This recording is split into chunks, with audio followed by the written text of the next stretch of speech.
Comment éviter de payer l'indemnité compensatoire? C'est ce que je vous propose de découvrir dans cette vidéo.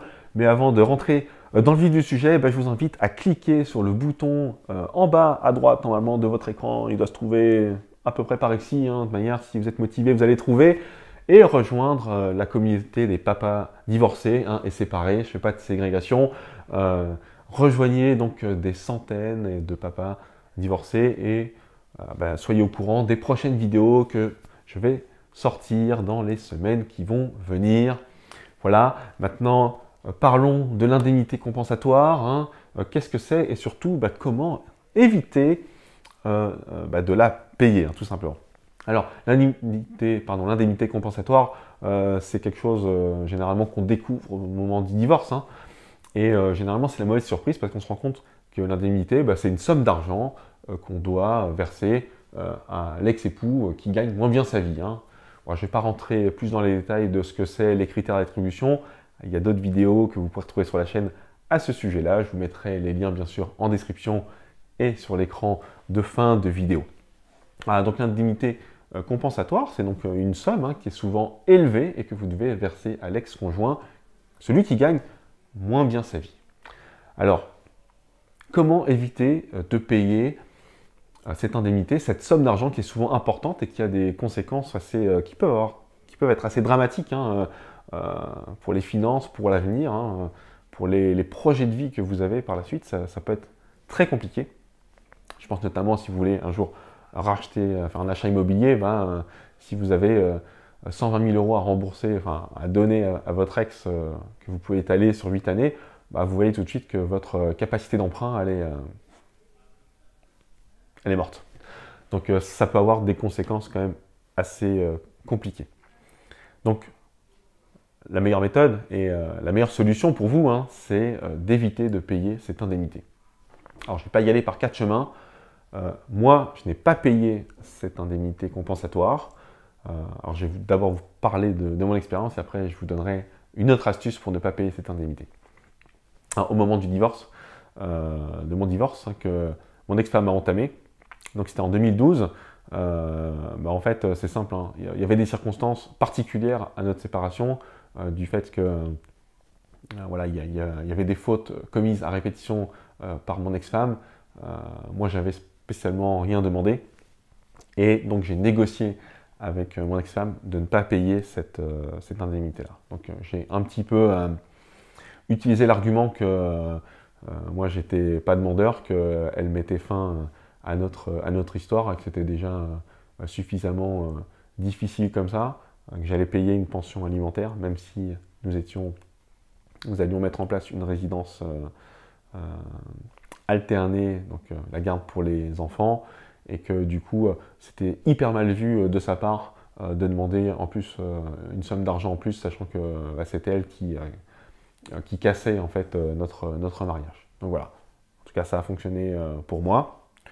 J'en suis hyper heureux parce que j'aurais pu être embêté pendant des années et puis traîner un paiement de mensualité qui m'aurait vraiment handicapé dans les activités que j'aurais pu offrir à mes enfants, les emmener en vacances, leur faire des petits cadeaux, des choses du quotidien qu'on fait, mais si on n'a pas l'argent, on le vit vraiment comme une grosse frustration.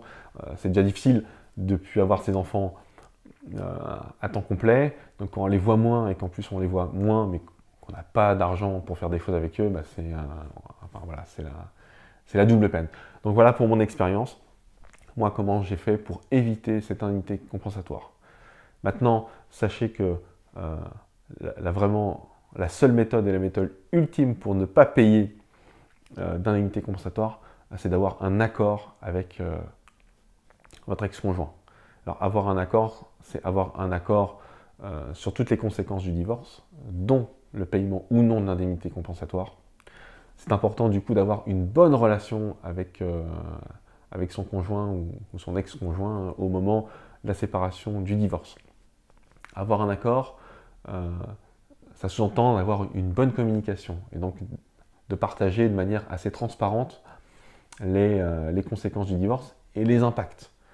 Et que chacun des deux conjoints et conscience de l'implication, et notamment des implications pour les enfants. C'est toujours important de remettre les enfants au centre du débat, hein, parce que d'un côté, on fait miroiter une somme d'argent qui peut être assez importante, et du coup, c'est comme si on mettait devant les yeux de votre ex-femme un billet gagnant du loto, hein, donc c'est difficile de résister à l'appel voilà, d'une petite somme rondelette d'argent qui va venir mettre du beurre dans les épinards d'un des conjoints. Donc sachez juste qu'à ce moment-là, le dialogue et la communication sont vraiment très importantes et il faut que vous arriviez à avoir un accord donc, sur toutes les conséquences du divorce. Ce que vous allez payer en matière de pension alimentaire, la garde que vous allez mettre en place, la séparation de biens, l'indemnité compensatoire, voilà.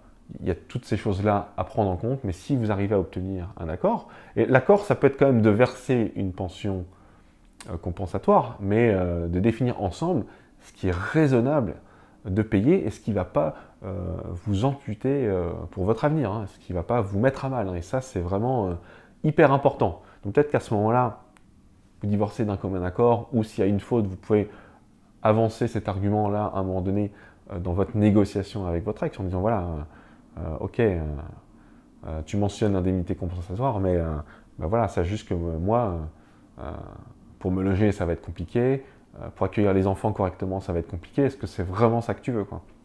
Donc c'est important d'avoir des arguments dans ce sens-là, de négocier et de trouver un accord. De toute manière, vous n'avez pas le choix. Si vous allez au conflit au moment de la séparation, au moment de votre divorce, au moment d'entamer une procédure, vous allez prendre chacun votre avocat et l'avocat de votre femme, il va dire « Ah, mais regardez, vous y avez droit, hein.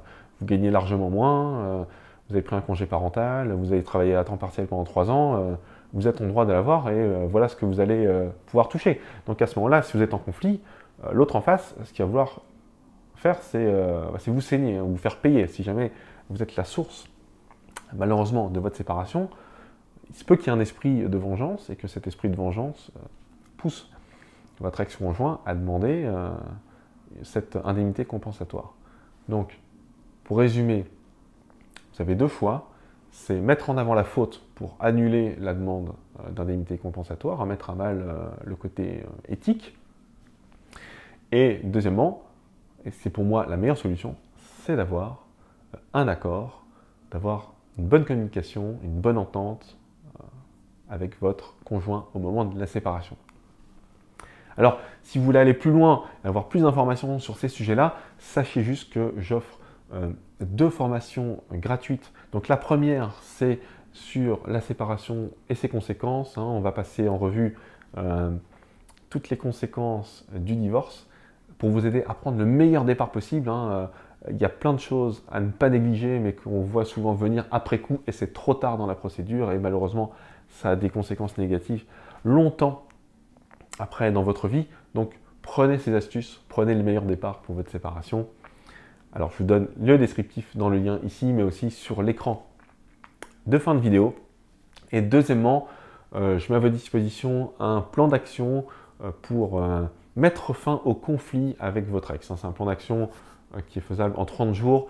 Vous apprenez une méthode de communication qui est totalement différente de ce que vous avez l'habitude de faire, et ça va vous permettre d'avoir des leviers pour mieux communiquer, pour négocier, pour avoir des accords, une bonne entente avec votre ex, et c'est vraiment très important. Donc prenez connaissance de ces formations juste en dessous.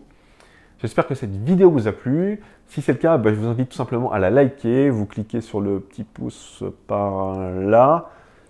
Voilà, ça aide à faire connaître la chaîne, à faire grandir la communauté, à porter le message et la parole. Et je vous remercie d'avance et je vous dis à très bientôt pour une nouvelle vidéo. Allez, salut!